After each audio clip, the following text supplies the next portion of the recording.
Nakahanda na sa ating linya ang ating What's on Your Mind contestant. Mula po sa Naga City, 45 anyos, 4 ang anak, kasal. At nanonood po sa atin sa Signal TV Channel 101PH, si Raquel Peña Casano. Good morning po. Good morning po. DJ Chacha, Manong Ted. Naku naman. The energy, I love it. Halatang nakapag-breakfast na itong si Napakabuti nanay. po ng Diyos. Naku, Opo. talaga naman. Praise God Amen. po. Praise God. Amen. Nanay Raquel, gaano ka na po katagal na nanonood sa 1PH, sa programa po namin? Sa totoo lang po, DJ Chacha, napakatagal na po, taon na po. Pero po, hindi ko po naisip na humingi ng tulong. To that point po, ngayon po, na habang nakikinig po ako, bigla pong pumasok sa isip ko po yung What's on Your Mind na subukan pong humingi, sumali sa inyo pong napakagandang napakagandang palaro, napakagandang programa po. Sige. So sabi niyo po matagal na kayo nanonood, pero tama ba? Nito lang po kayo sumali sa amin? Opo, sa radyo po, sa FB Live. Opo. Kailan po kayo sumali, nanay? Bali po, DJ Chacha, noong nakaraang linggo po kasi grabe na po yung problema ko. Habang nanonood po ako ng 1PH, yung What's on Your Mind, lagi po ako talagang nakikinig kay Pastor Jeff. Yun po, naisip ko po, pumasok bigla sa isip ko na sumali po.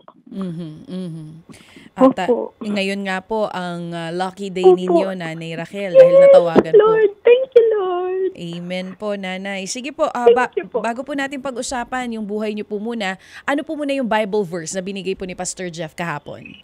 Opo, Kawikaan 30 verse 5, Bawat salita ng Diyos ay subok na totoo.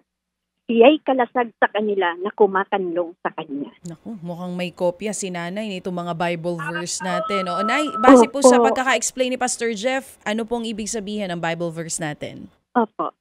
Gawin daw po ng basis of truth ng tao ay ang salita ng Diyos. Kasi sabi daw po ni Jesus, I am the way, the truth, and the life. Gawing basihan daw po ang belt of truth, kung ano ang nakasulat sa Bible, kung ano po ang nasa kautusan ng Diyos, yun daw po ang sundin, gawing sandalan ng tao. Kasi yun daw po ay totoo. Amen. Halatang nakikinig talaga ng mahusay si Nanay kahapon kay Pastor Jeff. Marami po ako natututunan kay Pastor Jeff. Kaya lalo pong lumakas yung loob ko. Napakabuti ng Diyos. Okay, sige. Nay, ito pong, since lagi po kayo nanonood po sa amin, ito pong 2,000 na sigurado galing sa ating mga Happy Anonymous, saan nyo po planong dalhin? DJ Chacha, ibibili ko po sana ng diapers ng asawa ko po. Kasi po talagang walang-wala na po kami. Halos po nangungutong na po ako kasi hindi po siya pwedeng walang diaper. Magpipray po ako kay Lord. Tapos bigla na lang pong dumating ito. Kaya ako po talaga nagpapasalamat, nagpapatotoo ang Diyos sa buhay ko po, sa buhay po ng asawa ko po, na talaga pong grabe po ang aming pagsubok po sa buhay. Pero nararamdaman ko po ang kamay ng Diyos sa buhay namin, DJ Chacha. Nanay Raquel, kayo po ay talagang tubong naga? Opo. Diyan kayo pinanganak, diyan kayo pinanganak, diyan kayo nag-aral? Opo, Camarines National High School po. Opo. Ano po ang trabaho ng mga magulang nyo, Nanay? Yung papa ko po, patay na. Noong 2022, namatay po siya. Tapos, yung pamilya ko po ay talagang nananalig po kami sa mahal na Diyos. Sumasampalataya po kami sa kanila. Actually po, Manong Ted, binigyan ko po sila ng Bible. Magbasa tayo. Huwag tayo kung ano-ano kasi ang panahon ngayon iba na. Kaya ang gawin nating sandalan sa ating buhay talaga ay ang katuruan ng Diyos. Oh yes, opo. Yes, salamat po Nanay Raquel ha. Gusto ko lang pong malaman po ang background po ng inyo pong pamilya kung mamarapatin po ninyo ha. Opo. Ano pong trabaho ng mga magulang nyo? Yung papa ko po patay na, yung mama ko po senior citizen. Bali po wala pong trabaho, sakitin po yung mama ko na ngayon. Saan siya nakatira? Saan po nakatira si mama nyo? Opo, sa Tabuk po. Tabuco, Naga City. Opo, ilan kayo magkapatid? Bali, 5 po kaming magkakapatid, Sir Jeff. Ay, Manong Ted. Opo, opo. Sige po, itong 5 kayo mga kapatid, nakapag-aral ho ba kayong lahat? Ako po, panganay. Hindi po ako nakapagtapos, Manong Ted. Kasi po, tumulong po ako sa aking mga magulang. Isa po ako dating negosyante sa Manila. Baklaran po, Pasay City. Inalis po ako doon, Manong Ted, ng mahal na Diyos. Kasi po, yung timbangan po doon sa Baklaran LRT Pasay City, puro po lahat mandaraya.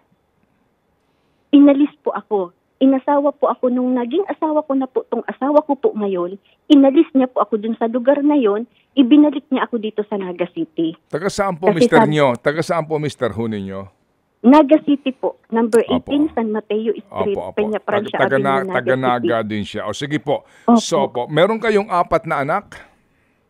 Yung 4 ko po na iyan na anak, nung namatay po kasi yung sister ko, actually po, Manong Ted, ang anak ko po ay isa. Namatay po nung 2014. Yung kapatid ko pong babae na pangatlo, namatay po siya nung nakaraang taon. Yung 4 pong anak na yon, as in talaga, Manong Ted, walang-wala. Dali, Raquel, medyo huminga ka ng malalim para maliwanag itong ating usapan. Relax ka lang. Okay, hinga ng malalim. Kung gusto mong uminom ng tubig, inom kang tubig. Okay? Para lang malinaw itong ating ugnayan. O sige, 4 ka mo ang iyong anak, pero 3 dito ay anak ng kapatid mo? Yung, hindi po, 4 po, yun sa kapatid ko, naiwan po sa amin ng nanay ko. Namatay po siya, Manong Ted, nung nakaraang taon lang po. Namatay po. So, ilan ang anak mo talaga dito sa asawa mo? Yung sa asawa ko po talaga, nawala po, namatay po yung anak namin, 2014. Opo. Opo, Manong Ted. So, tapos, ito pong anak na 4 ng kapatid nyo, kayo na po ang nag-aalaga, kayo na po ang nagpapalaki. Opo. Tumulong po ako, Manong Ted. Nasa bahay po namin sila nakatira. Okay. Kasama po yung nanay ko. Opo, sige po. Itong 4 na anak ninyo na binabanggit, sa bahay nyo nakatira ngayon o naando sa nanay nyo? Nawalan, Manong Ted. Ngayon po, nandun po sa nanay ko. Kasi po, nawalan po kami ng tirahan ng aking asawa. Kasi po, Manong Ted, yung house and lot po namin ng aking asawa po, ibinenta po ng pamilya ng asawa ko po na hindi po namin alam. Okay, sige. Ang nagpaalis po sa amin, Manong Ted, doon po sa lupa. Okay, sige. Attorney. Opo. Hindi ko na po pupuntahan tong gantong kakomplikadong kwentuhan na nanay, ha? Sige po, gantuhin muna tayo. Sige, sa ngayon po, kaninyo, itong asawa ho ninyo ay kinakailangan mag-diaper. Bakit po? Bedridden po, Manong Ted. 7 taon na po. 7 taon na siyang bedridden. Ilang taon siya ngayon? 43. August 9, 2017, na-disgrasya po siya sa motor accident po sa Lucipili. Traumatic brain injury patient po, Manong Ted. Okay. Opo. Pinagsikapan ko po na ipagamot siya. Opo. Kumatos po siya, 2 taon. Pinagsikapan ko po, Manong Ted, na maipagamot yung asawa ko. Ngayon po, okay na po. Nagme-maintenance po ng gamot. Pero isip bata na po siya, Manong Ted. Opo. Sige po. So ito ngayon ang inyong pasan cruise, nanay. Ano po, ha? Itong inyong mister. Kasi inaalagaan po nyo ito matapos nga ma-aksidente dahil nabagok ang kanyang ulo. Opo. Traumatic brain injury po, sir. Opo. Sige po. So kailangan nyo po pambili ng diaper ka ninyo para sa inyong mister.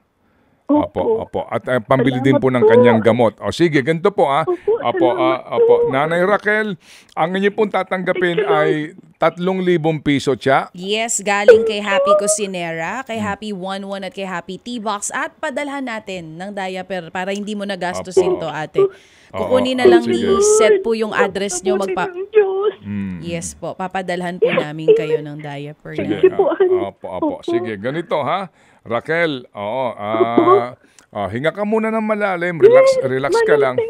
Salamat po sa programa ninyo na napakarami pong natutulungan na halos wala na pong pag-asa. Salamat po talaga sa mahal na Diyos. Kaya po pala nagkaroon ng ganitong programa para yung gawain po ni Lord ay maibigay sa mga taong sumasampalataya po sa Kanya. Opo. Ilan po kayo magkasama sa bahay ngayon, nanay? Nakikitira po kami sa biyanan ko pong lalaki. Nakikitira po kami ng aking asawa po. Opo. Sige. So, ganito po, Nanay Raquel, ha? Opo, ganito po. Yung pong 3,000 na iyan, ngayon pa lang po, dagdagan na po namin ng 2,000. So, meron na kayong 5,000 po ito, ha, nanay? Thank you, Lord. Opo, sige. Papadala po namin to 5,000. Hingi lang po kami ng ilang pong mga, alam nyo na, no, yung ating mga hinihingi po na mga patunay lang sa ating kwento. At saka po muli kaming tatawag sa inyo. But meantime po, siguro ho naman, ito pong 5,000 na dinagdagan din po ni Happy K, at maging ni Happy Ninong na tigwa 1,000. Kahit pa paano po, makakabawas na po dito ho sa inyong mga gastusin para po sa inyong kaninyo'y asawa ngayon na obligado ho kayong alagaan kasi nga sa kanya pong tinamong injury. Sige po, dito ho muna tayo magtatapos pansamantala, Nanay Raquel, ha? Kayo po yung magpasalamat na sa lahat po ng mga nag-ambag-ambagan para po sa inyo. Opo.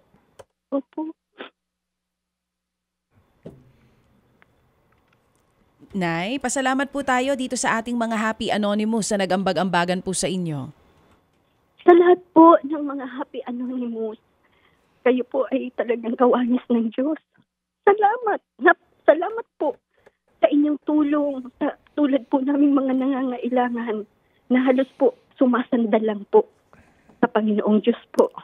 Maraming salamat po sa lakas ng loob at pag-asa po na ipinagkaloob niyo po sa amin.